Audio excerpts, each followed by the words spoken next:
Hi guys! Welcome to my YouTube channel po. New day, new video po tayo ngayon na pag-usapan po natin ay tungkol pa rin po sa mga contributions. Ayan po, malapit na po tayong mag-retire. Let's say 60 years old na po kayo or 65 at hindi pa rin po natin na-meet yung 120 contributions. Ibig sabihin po nito, wala po kayong monthly pension na makukuha. Kasi nga po, ang required po sa SSS dapat po meron po kayong 120 contributions or 10 years po.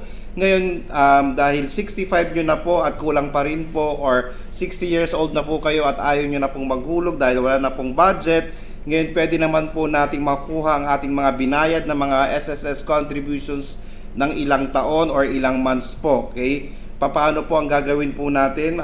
Dapat po mayroon po kayong SSS online po. Pagdating po ng 60 years old po ninyo at kulang pa rin po, pwede po kayong mag-lump-sum. Ayan po, gamit po ang SSS online. Ayan po, so register lang po kayo, apply lang po kayo ng SSS online para po makapag-apply po kayo ng lump sum at makuha po ninyo lahat ng binayad po ninyo dahil nga po hindi po umabot ng 120 contributions po.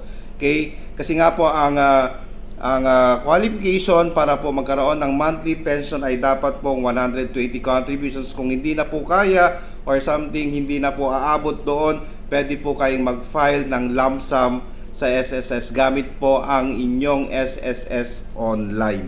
Okay, sa ating mga malapit na pong magpensyon na wala ng budget para i-continue hanggang 120 contributions or ayaw na pong i-continue dahil yun nga po, wala pong budget, kaya ang gawin na lang po ninyo, pwede po kayong mag-lump sum. Makukuha po natin lahat ng mga contributions na hinulog po natin plus mga interest po ng ating mga kapirahan. Ayan guys, so sa ating mga malapit na pong mag-retire, i-check nyo pong mabuti kung kayo po ay may 120 contributions para na makakasiguro po tayo na meron po tayong monthly pension na makukuha. Kung wala po talaga, then pwede po tayong mag-file ng lump sum sa SSS or mas mabuti po sa SSS online po nila. Ayan guys, so sana po nakatulong po ako. Please do not forget to subscribe, like and share para po lagi po kayong updated sa ating mga videos. Maraming salamat po and stay safe.